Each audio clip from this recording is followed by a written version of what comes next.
The sweet tea Steve Riley sipped on that fateful day sealed his doom. What began as a love story between Steve and his fiancée, Kenoyer, soon unraveled into a chilling tale of greed and betrayal. As Steve stood to inherit $37 million, dark forces stirred beneath the surface of their seemingly perfect relationship. This true crime documentary follows the twisted path from an apparent case of heat stroke to the shocking discovery that would expose a killer hiding in plain sight. What secrets lay hidden behind Ina's carefully crafted facade, and how far would she go to claim a fortune? Steve Riley's life was about to take an unexpected turn, one that would redefine his entire existence. For years, he had struggled to make ends meet, working long hours at a local factory in a small Midwestern town. His fiancée, Kenoyer, stood by his side through thick and thin, sharing his dreams of a better future. Little did they know that fate had something extraordinary in store for them. On a seemingly ordinary Tuesday afternoon, Steve received a phone call that would change everything. A lawyer from a prestigious New York City firm informed him that his long-lost uncle had passed away, leaving Steve a staggering fortune of $37 million. Steve's hands trembled as he held the phone, his mind racing with the implications of this news. As the reality sank in, Steve rushed to tell Ina. Their small apartment filled with laughter and tears as they embraced, overwhelmed by the possibilities that now lay before them. They spent hours that night dreaming of the life they could build together. Steve envisioned buying a sprawling house on the outskirts of town with enough room for the family they hoped to start. He thought about quitting his job at the factory and opening his own business, a long-held ambition he never had the capital to pursue. Ina talked about finishing her degree and opening a small boutique in town, but Steve's plans extended beyond personal ambitions.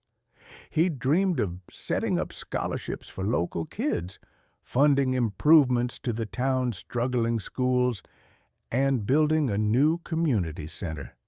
The inheritance, he decided, was an opportunity to make a real difference in the lives of others.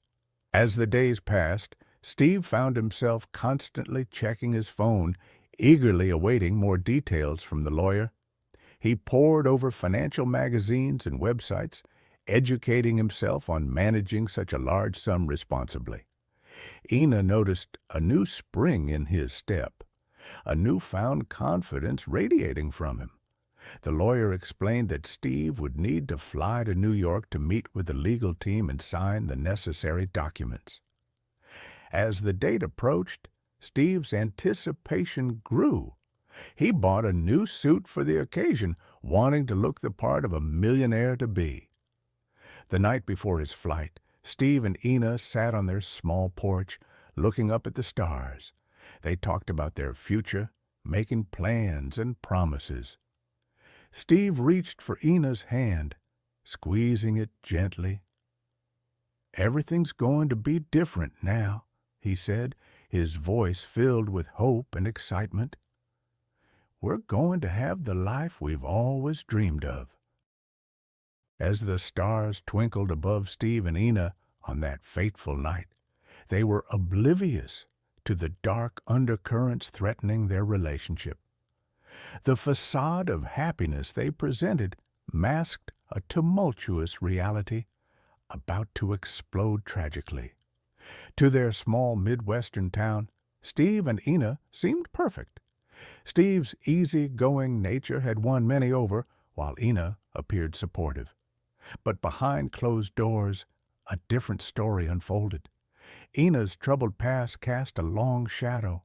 Her childhood, marred by abuse allegations, left scars manifesting in toxic behaviors. As Steve's inheritance excitement faded, these issues surfaced. I noticed changes in Steve, Billy Burkhead, his close friend, recalled. He seemed tense, always checking his phone. It wasn't like him. Arguments over the inheritance intensified. During one exchange, Steve shouted, "This money is for our future." Ina retorted, "What future?" "I have no legal claim to any of it," Billy observed with concern. One day, I overheard Ina joke about poison being untraceable. I brushed it off then, but now... As news spread, Steve and Ina's dynamic shifted. Loving glances became tense silences. Shared dreams turned to resentment. Ina's jealousy grew, fueled by her belief she deserved a share of Steve's wealth. Tension peaked before Steve's New York trip. Ina threw his belongings out in a rage. "I've never seen her like that," a neighbor whispered. It was like something snapped. As the lawyer's arrival neared, their home atmosphere grew toxic. Steve's excitement clashed with Ina's sullen mood. Friends sensed unease, like a brewing storm. On Steve's departure day, Ina claimed he had heat stroke. Despite his worsening condition, she delayed seeking help. Billy arrived to drive Steve to the airport, finding him in distress. Steve seemed fine at first, Billy later testified, but by the airport he was in bad shape. I couldn't understand why Ina hadn't called for help sooner. It was as if she wanted him to miss that flight at any cost. As the sun rose on September 3rd, 2023, Steve Riley awoke with a mixture of excitement and nervousness. Today was the day he'd been anticipating for weeks, the day he would finally meet with the lawyer to finalize his $30 million inheritance. Little did he know that this day would become the opening act of a chilling tragedy. Steve's friends, Billy Burkhead and Wes Turson, arrived early to accompany him to the Minot airport. As they prepared to leave, Steve began to show signs of distress. His face paled, and beads of sweat formed on his forehead. He complained of feeling dizzy and nauseous, symptoms his friends initially attributed to stress or overexertion. Despite his deteriorating condition, Steve insisted on making the trip. By the time they reached the airport, Steve's condition had worsened significantly. He stumbled as he walked, his body racked with violent shivers despite the warm day. The group waited anxiously in the bustling terminal. Steve's complexion turned ashen, his eyes unfocused as he fought waves of nausea. The lawyer never showed, and Steve's health continued to decline rapidly. As Steve's symptoms intensified, his friends urged Ina Kenoyer, Steve's fiancée, to call for medical assistance. Ina insisted that Steve was merely suffering from heat stroke, a claim that seemed increasingly implausible. As Steve's symptoms intensified, his friends urged Ina Kenoyer, Steve's fiancée, to call for medical assistance. Ina insisted that Steve was merely suffering from heat stroke, a claim that seemed increasingly implausible. "Steve seemed fine when I first got there," Billy would later testify. "But by the time we reached the airport, he was in bad shape. I couldn't understand why Ina hadn't called for help sooner." Ina's reluctance to seek professional medical help became a point of contention. She continued to treat Steve with cold towels and ice, dismissing the severity of his symptoms. This behavior struck Steve's friends as odd, planting the first seeds of suspicion in their minds. As Steve's condition worsened, Wes made the decision to take him home. Throughout the journey and upon their return, Ina maintained her stance that Steve's illness was nothing more than heat stroke, coupled with heavy drinking. The following day, when Steve was found unresponsive, Paramedics were finally called. Ina told them Steve had visited a walk-in clinic, a claim for which no records could be found. This discrepancy would later become crucial in the investigation. As detectives delved deeper, Ina's behavior became increasingly suspicious. Her insistence on a heat stroke diagnosis, resistance to seeking medical help, and attempts to create an alibi all pointed to a sinister plot. The truth, when it finally emerged, was chilling. Steve's symptoms were not the result of heat stroke or drinking. They were the telltale signs of antifreeze poisoning, confirmed by the subsequent autopsy. Detective Sarah Moran stood in her office, surrounded by case files and evidence photos. With over a decade of experience, she had seen her share of tragic endings, but Steve's case sent a chill down her spine. The initial report suggested heat stroke, but as Moran meticulously examined the details, inconsistencies emerged. She pinned a timeline to the wall, tracking Steve's rapid deterioration and the delayed call for help. Conflicting accounts from his fiancée, Ina Kenoyer, raised red flags. When the autopsy results arrived, Moran's suspicions were confirmed. Ethylene glycol poisoning. This wasn't heat stroke, it was murder. Moran interviewed Steve and Ina's friends, who reluctantly shared troubling accounts. Billy Burkhead's testimony proved crucial. In Moran's office, Billy recounted Steve's bizarre behavior on the day of his New York trip. He went from excited to confused in hours, Billy said, his voice trembling. And Ina, she kept insisting it was just heat stroke even as Steve got worse. Moran nodded, jotting notes. Did you notice anything else unusual about Ina's behavior? Billy hesitated. She seemed calm, too calm, given how sick Steve was. As Moran pieced together the timeline, Ina's story unraveled. The alleged walk-in clinic visit had no records. Toxicology reports showed no alcohol in Steve's system, contradicting Ina's claims. Armed with a search warrant, Moran and her team searched Steve and Ina's home. Among everyday items, 2 bottles stood out. A Windex bottle filled with bright green liquid and a Coors Light bottle with suspicious contents. Both reeked of the same sickly sweet odor from Steve's hospital room. Forensic analysis confirmed Moran's suspicions. The bottles contained ethylene glycol, matching the substance found in Steve's body. Trace evidence on the bottles linked them directly to Ina. Digging into Ina's background, Moran uncovered a twisted motive. Ina believed she was entitled to Steve's inheritance as his common-law wife, despite North Dakota not recognizing such relationships. Friends revealed overheard conversations about Steve planning to end their relationship after receiving his windfall. As the evidence mounted, Moran realized the depths of Ina's desperation. In her warped mind, if she couldn't have Steve's money, no one would.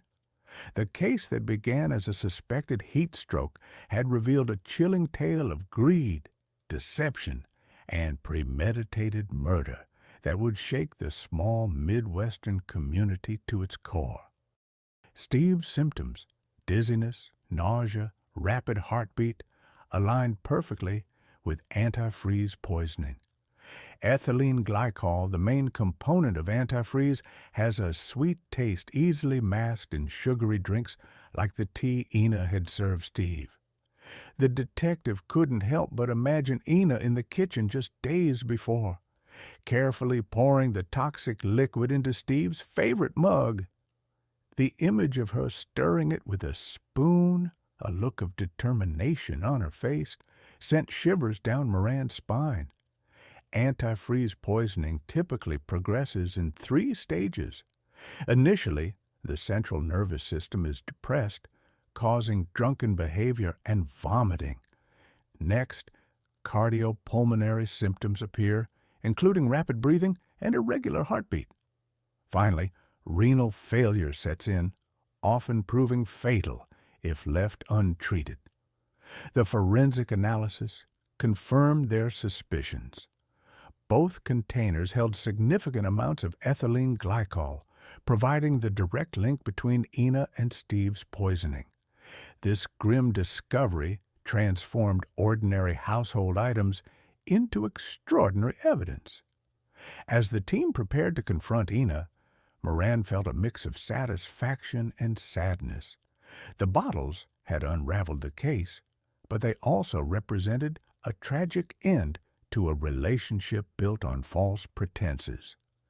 The upcoming interrogation promised to be intense as they sought to understand how shared dreams of wealth had morphed into a nightmare of greed and murder. The discovery shattered any remaining doubts about Steve's death and Ina's involvement. The timeline took on a sinister new light. Ina's insistence on treating heat stroke, her delay in seeking help, and her false claims about Steve's drinking all pointed to a calculated cover-up. The stark, fluorescent lights of the interrogation room cast harsh shadows across Ina Kenoyer's face as she sat across from Detectives Sarah Moran and John Reeves. Her demeanor exuded forced calm, but the slight tremor in her hands betrayed her inner turmoil. As the detectives settled into their seats, the room crackled with unspoken tension. Detective Moran began, "Tell us about your relationship with Steve Riley." Ina's responses were measured, her voice steady, as she recounted their life together. But as the questioning progressed, the detectives revealed inconsistencies in her story. "You mentioned Steve had been drinking all day before his collapse," Detective Reeves said, his tone deceptively casual. "Yet the toxicology report shows no trace of alcohol in his system. Can you explain that, Ina?"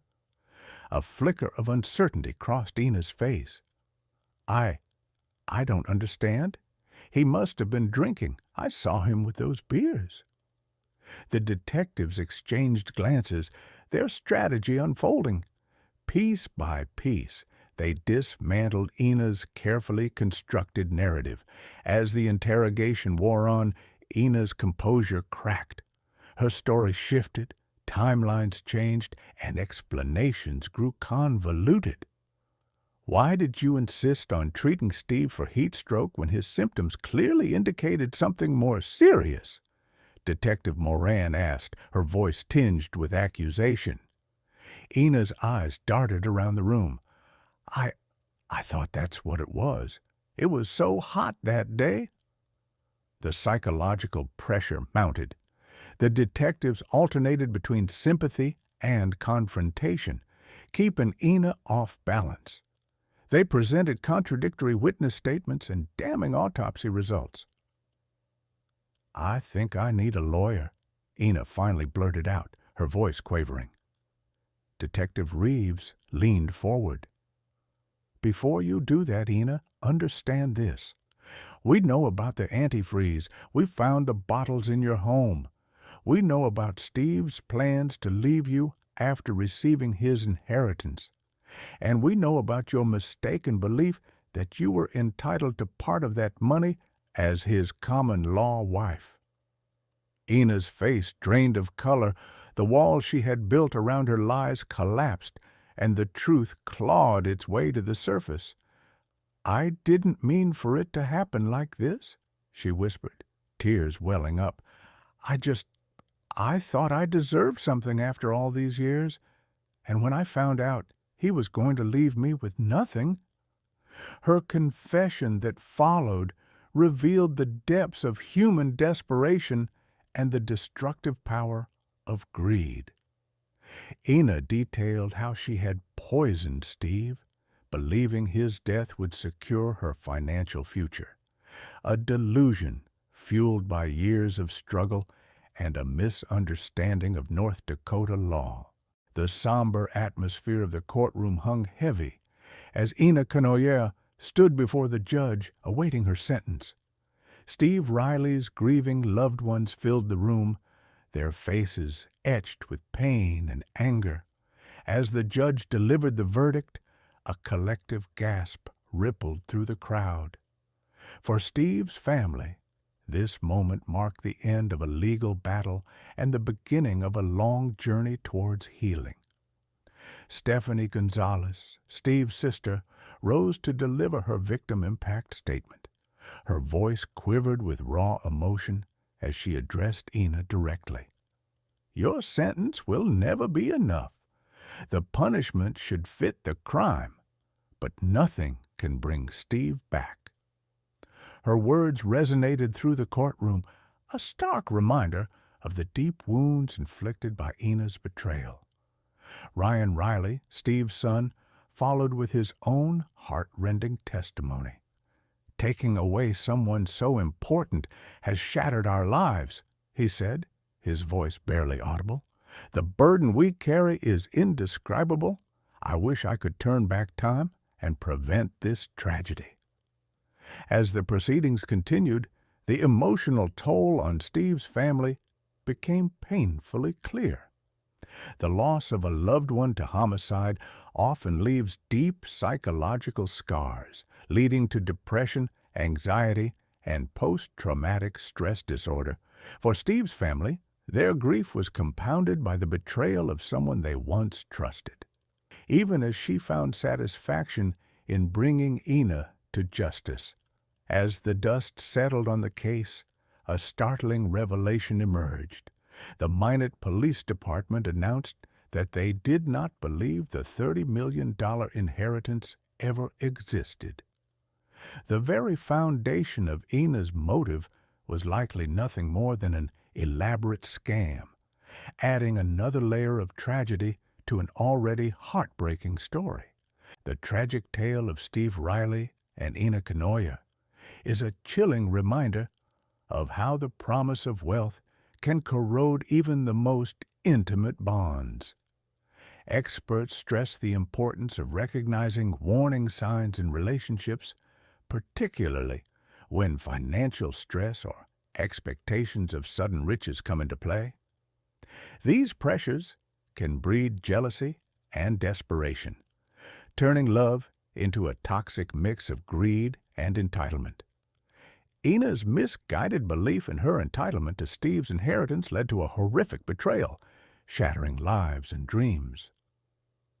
Steve's unrealized potential to improve his community through scholarships is a poignant reminder of the far-reaching consequences of one person's desperate actions. As viewers, we must ask ourselves, how can we protect our relationships from the corrosive influence of greed? Thank you for watching this new episode of Crime Case Confidential. I'm your host, James Williamson, and until next time, stay safe. If you enjoyed this episode, please like and subscribe. Don't forget to check out our next episode where we dive into the shocking case of Chris Watts. You definitely don't want to miss it.